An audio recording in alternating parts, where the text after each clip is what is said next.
India news पर आपका स्वागत है। आपके साथ मैं हूं राकेश पांडे। इंडिया एक्सप्रेस में आज हम आपको नासिक से भोपाल तक के चुनावी सफर पर लेकर चलेंगे, जहां हमारी रिपोर्टर रीमा पराशर ने मुसाफिरों से बातचीत की, उनसे सियासी जवाब किए। सुनिए। नमस्कार, मैं हूं रीमा पराशर। इंडिया एक्सप्रेस के इस सफर की आज हम शुरुआत करेंगे महाराष्ट्र के एक बड़े शहर नासिक से और चलेंगे मध्य प्रदेश की राजधानी भोपाल की तरफ। जी हां, वही भोपाल जिसने इस बार चुनाव की दिशा को बदल कर रख दिया है। वो चुनाव जो कि विकास की विचारधारा से शुरू हुआ था, हिंदुत्व की विचारधारा पर आकर अब आगे बढ़ रहा है, क्योंकि साध्वी प्रज्ञा ठाकुर को टिकट देना बीजेपी के पुराने एजेंडे पर चलने की वकालत कर रहा है। तो इन तमाम मुद्दों का कितना असर इस चुनाव पर पड़ रहा है, अपने सफर में हम इसी पर चर्चा करेंगे। आइए चलते हैं। ये ट्रेन मुंबई से लखनऊ जाती है, क्योंकि लंबी दूरी की ट्रेन है, इसलिए लोग आराम करते हुए खाते पीते अपने इस सफर को पूरा करते हैं। तमाम यहाँ पर स्टेशन ऐसे हैं जो बड़े स्टेशन हैं, भोपाल के रास्ते में आते हैं। इटारसी आने वाला है, खंडवा आएगा और उसके बाद हबीबगंज के बाद हम सीधे भोपाल पहुंचेंगे। बहरहाल यहाँ पर बहुत सारी अलग अलग बातें हैं जो करने के लिए, लेकिन पहले तो ये बताइए, ट्रेन का सफर सुहाना है? बहुत अच्छा, बहुत अच्छा। कहाँ से कहाँ जा रहे हैं? हम बॉम्बे से लखनऊ जा रहे हैं। एंड तक जाएंगे आप? जी जी। इसी ट्रेन से ज्यादातर सफर करते हैं? हाँ, इसी ट्रेन से सफर करते हैं। तो राजनीति इस बार क्या कह रही है लखनऊ की? अभी तो राजनीति कुछ कहा नहीं जा सकता है, समझिए ना, ये तो पब्लिक तय करेगी। आप भी तो पब्लिक है। हाँ तो ठीक है, लेकिन अभी तो फिलहाल है मोदी जी की राज है। ये बताइए कि जातिगत कार्ड अब आने लगा है। शुरुआत हुई थी विकास के नारे से, लेकिन अब मायावती जाति की बात करती हैं। फिर नरेंद्र मोदी ने भी बताया जवाब में कि वो अति पिछड़ी जाति के हैं। तो जातिगत कार्ड जो खेला जा रहा है, उसे कितना सही मानते हैं? ये बिल्कुल भी सही नहीं है, और casteism is a major disease in India. आदमी को कास्ट के इसके ऊपर वोट नहीं देना चाहिए, उसके काम के ऊपर।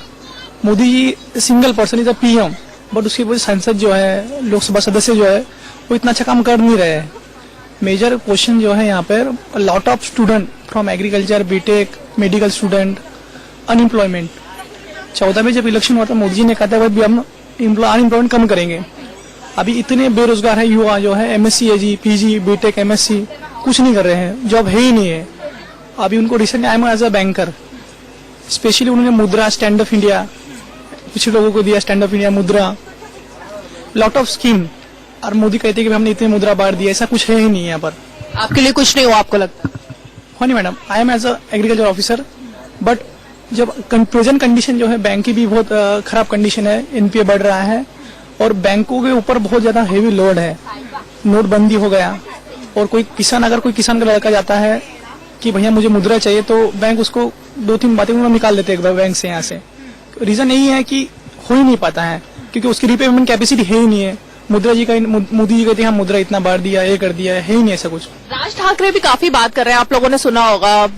लगातार वो वीडियो क्लिप्स दिखा रहे हैं कि नरेंद्र मोदी ने कोई काम नहीं किया है और काम की धज्जियां उड़ा रहे हो। उनकी बात में कितना दम?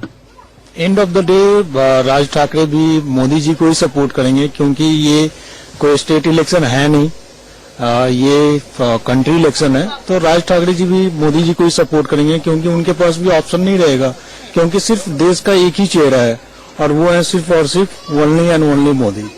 शरद पवार तो कह रहे हैं कि अगर मोदी नहीं आते हैं तो पीएम बनने की जो कौन पीएम बन सकता है, उसमें मायावती सबसे ऊपर है, ममता बनर्जी सबसे ऊपर है, चंद्रबाबू नायडू सबसे ऊपर है। राहुल गांधी को वो भूल गए।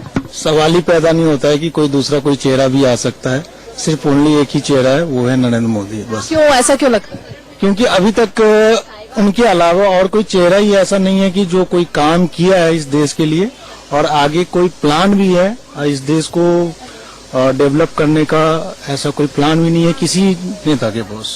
लेकिन ये जिन लोगों के हमने नाम लिए, वो भी राज्य के मुख्यमंत्री रह चुके हैं, उनको भी काम का एक्सपीरियंस है, ऐसा शरद पवार का कहना है।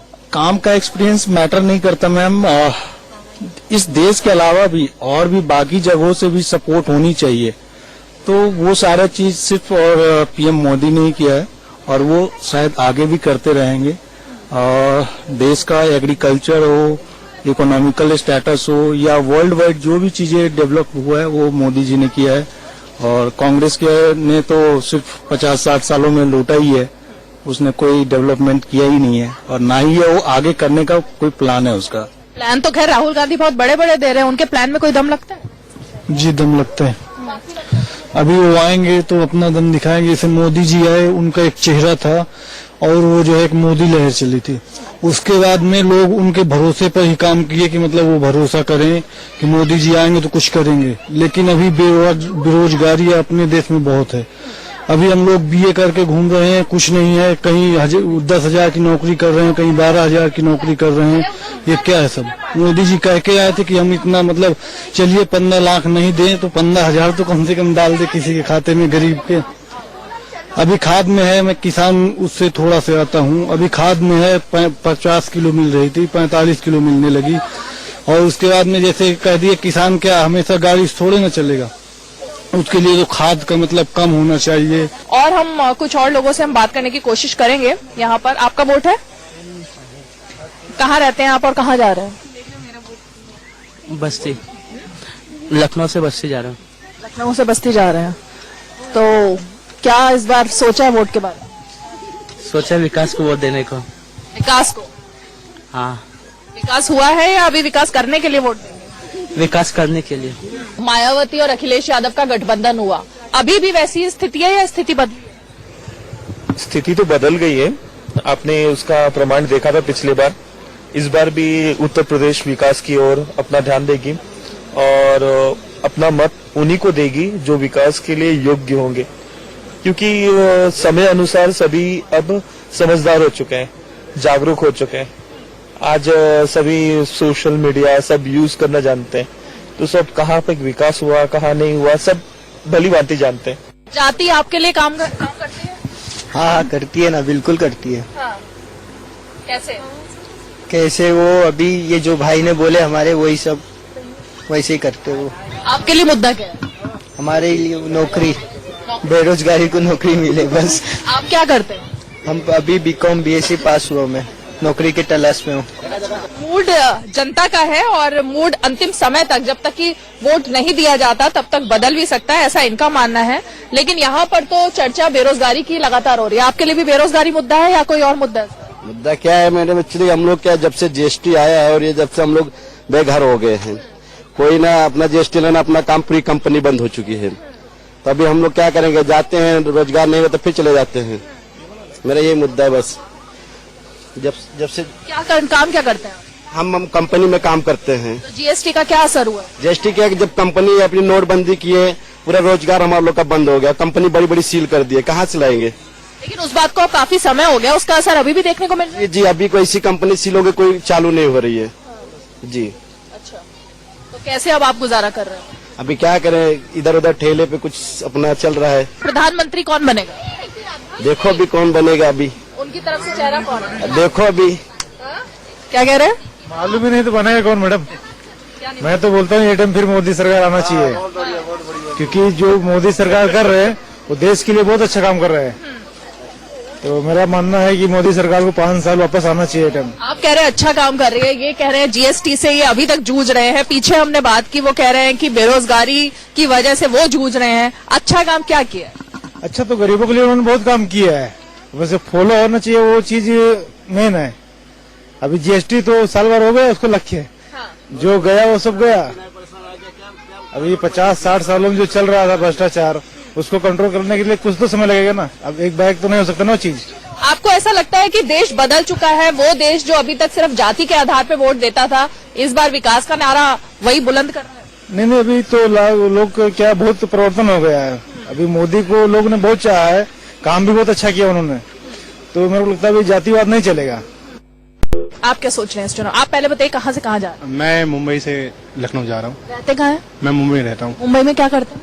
मुंबई में आर्म फोर्स में, नेवी में हूँ मैं। अच्छा, अभी उन्होंने कहा कि बहुत सारे ऐसे काम हुए हैं कि हमें अपने भारतीय होने पर गर्व होने लगा है। आपको भी ऐसा लगता है? हाँ डेफिनेटली, ये जो 5 सालों में कुछ काम ऐसे हुए जिसमें मतलब गर्व से हम कह सकते हैं भारतीय हैं। लास्ट 60 ईयर्स में जो गवर्नमेंट थी, कुछ चेंजेस आए, डेफिनेटली कुछ चेंजेस आए, क्योंकि 60 ईयर्स किसी भी देश के कंट्री के लिए बहुत छोटा समय होता है। वही मैं जानना चाहती हूँ कि इतने साल कांग्रेस आई, कुछ तो अच्छे काम किए होंगे। डेफिनेटली अच्छे किए। जो 1991 में मनमोहन सिंह ने जो रिफॉर्म्स खोल लिए थे प्राइवेट सेक्टर्स के लिए, तो इनसे बहुत अच्छा काम हुआ, मतलब ग्रो अप हुआ, हमारी इकोनॉमी ग्रो अप हुई। लेकिन 60 ईयर्स थोड़ा कम समय होता है। आजकल कंट्रीज को देखेंगे जो पुराने कंट्रीज हैं, लेकिन अब 60 ईयर्स फिर भी एक टेन्यूर होता है। 5 ईयर्स जो है उसमें चेंजेस बहुत आपको देखने को मिलेंगे। अभी कोई मैजिकल तो है नहीं कि 5 ईयर्स में सब कुछ चेंज हो जाएगा। हाँ, डेफिनेटली एक चांस और देना चाहिए। और ऐसा है कि लोगों को एक्सपेक्टेशंस बहुत हो जाती है, लेकिन वही थोड़ी कम रखें लोगों से कि मतलब हाँ पीएम है वो भी, लेकिन 125 करोड़ की जनसंख्या है, सो उसके हिसाब से वो अपना अपना काम करेंगे। अभी तक हमने जहां जहां भी सफर किया ऐसा लगता था कि राय लगभग एक जैसी है, लेकिन इस ट्रेन में जब भी हम लोगों से बात कर रहे हैं तो सबके विचार अलग अलग हैं। उनके अपने सबके मुद्दे हैं, अपने मुद्दों के आधार पर वोट डालने के लिए जाएंगे। और ये भी बात एक गौर करने वाली है कि ज्यादातर लोग जो इस ट्रेन जाएंगे, और ये भी बात एक गौर करने वाली है कि ज्यादातर लोग जो इस ट्रेन में सफर कर रहे हैं वो लोग हैं जो अपने घर से बहुत दूर हैं और अब या तो अपने घर वापस जा रहे हैं या अपने घर से एक बार फिर से रोजगार के लिए कहीं और आ रहे हैं। आप कहां से कहां जा रहे हैं? सर मैं मुंबई से अपने वतन जा रहे हैं, लखनऊ। हाँ। तो मुंबई में क्या करते हैं? मुंबई में मेरा स्क्रैप पेपर का बिजनेस है। कितने साल से? कम से कम 40-50 साल से है। तो परिवार आपका वहीं है, पूरा परिवार वहीं पे है। तो जब 40-50 साल पहले आप छोड़ करके अपना घर लखनऊ से आए मुंबई, तो क्या सपने लेकर आए? बस ये बाल बच्चे को देखना है, पालना है। ये बताइए कि हमने कई लोगों से इस बारे में जानना चाहा कि जिस तरह से अब जब कई चरण का मतदान हो चुका है, पहले विकास का नारा शुरू हुआ और अब बात हो रही है जातिगत आधार पर। मायावती जाति की बात करती हैं, नरेंद्र मोदी अति पिछड़ी जाति की बात करते हैं कि वो वहां से बिलोंग करते हैं। मायावती कहती हैं कि मुसलमान जो है वो सिर्फ हमारी तरफ आए, हमें वोट दें। ये तमाम चीजें कैसे लगती? जाति के आधार पे इलेक्शन नहीं होगा, जाति के इलेक्शन पे रोजगार के उस पे होगा जो भी इलेक्शन। लेकिन हो रहा है, अभी तो नेताओं के सारे भाषण उसी पर हो रहे हैं। नहीं, पब्लिक अभी समझदार हो गई है। हाँ, रोजगार चाहती है पब्लिक, क्योंकि रोजगार से ही पेट भरेगा और रोजगार नहीं है तो कुछ नहीं है, फिर जाति लेके क्या करेंगे? आप क्या मानते? मैं मानता हूं कि पिछले 5 सालों में बीजेपी ने जो भी किया है उसका एक बेसिस है और उस बेसिस पे काम किया है। आप कांग्रेस या बाकी पार्टियों को देखिए, वो सिर्फ और सिर्फ मोदी को गाली देने का काम कर रहे हैं। उनके पास ना कोई एजेंडा है, जो भी वो लोग होमवर्क करके आते हैं उसका कोई बेस नहीं है। ना 72,000 का कोई बेस है, ना 20% गरीबी रेखा का कोई बेस है। खाली वो लोग बात कर रहे हैं कि हम लोग ऐसा करेंगे। तो लीजिए, इंडिया एक्सप्रेस के आज के इस सफर की मंजिल यानी भोपाल हम पहुंच ही गए हैं, क्योंकि भोपाल में पोलिंग की तारीख अभी कुछ दूर है। ऐसा लगता है कि जैसे मौसम का मिजाज दिन ब दिन रंग दिखाता जा रहा है, उसी तरह चुनाव तक पहुंचते पहुंचते भोपाल में भी राजनीति के कई और रंग अभी देखने को मिलेंगे। फिलहाल हमें दीजिए इजाजत, नमस्कार। वक्त यहाँ पर ब्रेक का, चलो वापस लौटते हैं।